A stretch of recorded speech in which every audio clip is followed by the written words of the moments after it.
തമിഴ്നാട്ടിലെ ഒരു സുഹൃത്ത് വിളിച്ച് പറയുകയാണ്, അയാളുടെ കമ്പനിയിൽ നിന്ന് വോട്ട് ചെയ്യാൻ പോയ ആളുകൾക്ക് എല്ലാവർക്കും മഷി തേച്ച് വിട്ടു, അവർക്ക് ആർക്കും വോട്ട് ചെയ്യാനുള്ള സമ്മതം കൊടുത്തില്ല, പോലീസ് അവരെല്ലാം ഓടിച്ചു, ഇപ്പോൾ ഇവിടെ വോട്ടൊന്നും ഇല്ലയെന്ന് പറഞ്ഞ് ഓടിച്ചു എന്നാണ് ഇവരൊന്ന് പരാതി പറഞ്ഞത്. അവർക്ക് എവിടെ കംപ്ലയിൻറ്റ് ചെയ്യണമെന്ന് അറിയില്ല.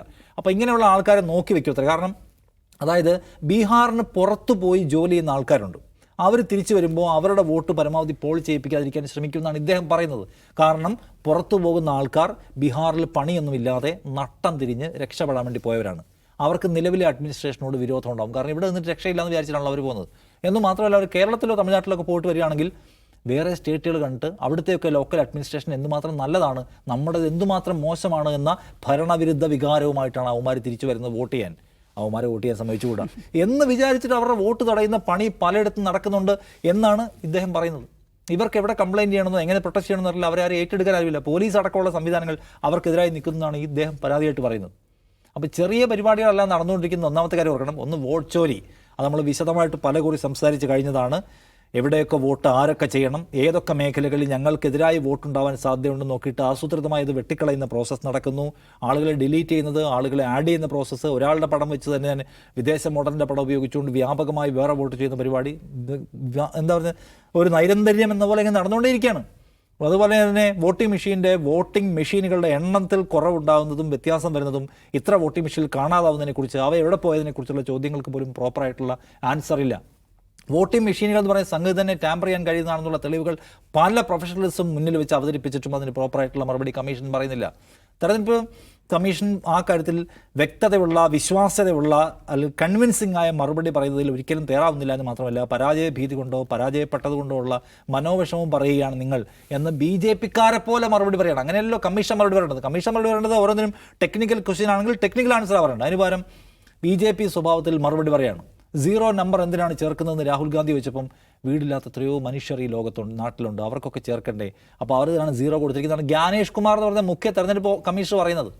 ഹരിയാനയിലെ കണക്കെടുത്തപ്പോൾ എന്താണ്, അപ്പർ മിഡിൽ ക്ലാസ്സുകാരൻ വീടുള്ള BJP-യുടെ കൊടി കെട്ടിയ പല വീടിനും 0 ആണ് നമ്പർ കൊടുത്തേക്കുന്നത്. കാരണം എന്തിനാണ്? ഒരു വെരിഫിക്കേഷൻ നടക്കാൻ പാടില്ല. കംപ്ലീറ്റ് നമ്പറുകളും അഡ്രസ്സും പേരും ഫോട്ടോയും എല്ലാം തെറ്റിച്ച് കൊടുത്ത് കൺഫ്യൂഷൻ ആക്കുകയാണ്, ഒരു പ്രോസസ്സ് വർക്ക് ചെയ്യാതിരിക്കാൻ വേണ്ടി. അപ്പോൾ ഇന്ത്യയിൽ തെരഞ്ഞെടുപ്പിനകത്ത് ക്രമക്കേട് നടക്കുന്നുണ്ടോ എന്ന് ചോദിച്ചാൽ ഉറപ്പായും നടക്കുന്നുണ്ട് എന്ന് നമ്മുടെ മുമ്പിൽ വന്ന തെളിവാണ്. കാരണം രാഹുൽ ഗാന്ധി ഹരിയാന എപ്പിസോഡ് അവതരിപ്പിച്ച് കഴിഞ്ഞതിന് ശേഷം അതിന് മറുപടി കൊടുക്കാൻ ഒരാൾക്കും പറ്റിയിട്ടില്ല. BJP-ക്ക് പോലും പറ്റിയിട്ടില്ല. BJP സ്ഥിരം സ്ഥാനം എടുത്തിരുന്നു, തോറ്റതിലുള്ള പ്രയാസമാണെന്ന്. ഞാൻ വീണ്ടും പറഞ്ഞത്, ബീഹാറിൽ കണ്ടിന്യൂസായി ഇത്രയും ടേം ഭരിച്ചുകൊണ്ടിരിക്കുന്ന അവിടുത്തെ സർക്കാർ ജനങ്ങൾക്ക് ജീവിത നിലവാരം ഉയർത്തിയോ ചോദിച്ചാൽ നമുക്ക് എല്ലാവർക്കും അറിയാം, ഉയർത്തിയിട്ടില്ലല്ലോ. ഒരു നിലയ്ക്ക് ഉയർത്തിയിട്ടില്ല. ആ സർക്കാരിന് തുടരാൻ കഴിയുന്ന രാഷ്ട്രീയവും സാമൂഹികവും ആയിട്ടുള്ള ഒരു പരിതസ്ഥിതിയും അവിടെ ഇല്ലാതിരിക്കെ ഞങ്ങൾ തന്നെ 110, 130, 140 സീറ്റുമായി അധികാരത്തിൽ വരുമെന്ന കോൺഫിഡൻസ് അവർക്ക് എങ്ങനെ പറയാൻ പറ്റുന്നു എന്ന ചോദ്യം അവിടെ ഉണ്ട്. അപ്പോഴാണ് നാളെ വരാൻ പോകുന്ന റിസൾട്ടിനെ നാം കൗതുകത്തോടെ നോക്കിയിരിക്കുന്നത്. ഒരു കാര്യം ഉറപ്പാണ്, ഇന്ത്യൻ രാഷ്ട്രീയത്തിലെ ഏറ്റവും സുപ്രധാനമായൊരു ഘട്ടമാണിത്. ഇവിടുത്തെ തെരഞ്ഞെടുപ്പുകൾക്കകത്ത് വലിയ തോതിലുള്ള ക്രമക്കേട് നടക്കുന്നു, തട്ടിപ്പ് നടക്കുന്നു, അതിന് കമ്മീഷൻ കൂട്ടുനിൽക്കുന്നുവെന്ന് ഇന്ത്യയിലെ നല്ല വിഭാഗം കക്ഷികൾ സംശയിക്കുന്ന, അവർക്ക് അതൃപ്തിയും അവിശ്വാസവും രേഖപ്പെടുത്തി കഴിഞ്ഞിട്ടുള്ള സന്ദർഭത്തിലെ തെരഞ്ഞെടുപ്പാണ്. ആ തെരഞ്ഞെടുപ്പ് ഫലത്തിനും ആ നിലയ്ക്കുള്ള കുഴപ്പമുണ്ടാവും. ജനങ്ങൾ ഒരു തെരഞ്ഞെടുപ്പ് ഫലത്തിൽ വിശ്വസിക്കാതെ വരുന്നു എന്ന് വെച്ചാൽ അത് നാടിൻ്റെ നിലനിൽപ്പിനും കെട്ടുറപ്പിനെയും ബാധിക്കാൻ പോകുന്ന ഗുരുതരമായ പ്രശ്നമാണ്.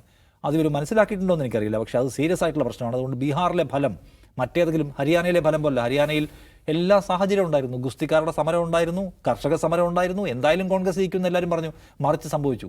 അപ്പോൾ ഇവിടുത്തെ ആസ്ഥാന വിശകലന വിദഗ്ധർ പോലും പറഞ്ഞു ഗ്രാസ് റൂട്ട് ലെവലിൽ BJP നടത്തിയിട്ടുള്ള പൊളിറ്റിക്കൽ എഞ്ചിനീയറിംഗ് മനസ്സിലാക്കാൻ കോൺഗ്രസിന് ശേഷിയില്ലാതെ പോയിന്ന്. പക്ഷേ നടത്തിയ എഞ്ചിനീയറിംഗ് എന്ന് പറഞ്ഞാൽ തട്ടിപ്പായിരുന്നു എന്ന് നമുക്ക് മനസ്സിലായത് ഇപ്പോഴാണ്. നമുക്ക് അത്തരം ബോധ്യങ്ങളുടെ നടുവിൽ നിന്നുകൊണ്ടാണ് നാളത്തെ ബീഹാർ ഫലത്തെ നാം കാണാൻ പോകുന്നത്. ആളുകൾ പലരും നിരാശരാണ്. നാളത്തെ ഫലം, ഇപ്പോൾ എന്നോട് പല ആൾക്കാരും പറഞ്ഞു നാളത്തെ TV-യിൽ രാവിലെ മുതലുണ്ടാവുമല്ലേ, എന്തിനാണ് കാത്തിരിക്കുന്നത്, 9 മണിയാകുമ്പോൾ തന്നെ 10 മണിക്ക് തന്നെ BJP ജയിക്കും, അതിനകത്ത് ഇപ്പോൾ എന്താ എക്സൈറ്റ്മെൻറ്റ്, ഓൾറെഡി ഡിസൈഡ് അല്ലേ എന്നൊക്കെ ചോദിക്കുന്ന ആൾക്കാരെ കാണുന്നുണ്ട്. ഈ അവിശ്വാസം സൃഷ്ടിച്ചതിൻ്റെ ഉത്തരവാദിത്തത്തിൽ നിന്ന്, അതുണ്ടാക്കാൻ പോകുന്ന അപകടത്തിൻ്റെ ഉത്തരവാദിത്തത്തിൽ നിന്ന് ഇപ്പോഴത്തെ ഭരണകൂടങ്ങൾക്കും അല്ലെങ്കിൽ ഭരണകൂട താല്പര്യത്തിന് ആരും നിൽക്കുന്ന ഈ പറഞ്ഞ കമ്മീഷനും മാറി നിൽക്കാൻ കഴിയില്ല. അവരതിന് പേ ചെയ്യേണ്ടി വരും എന്ന കാര്യത്തിൽ ഒരു തർക്കവുമില്ല.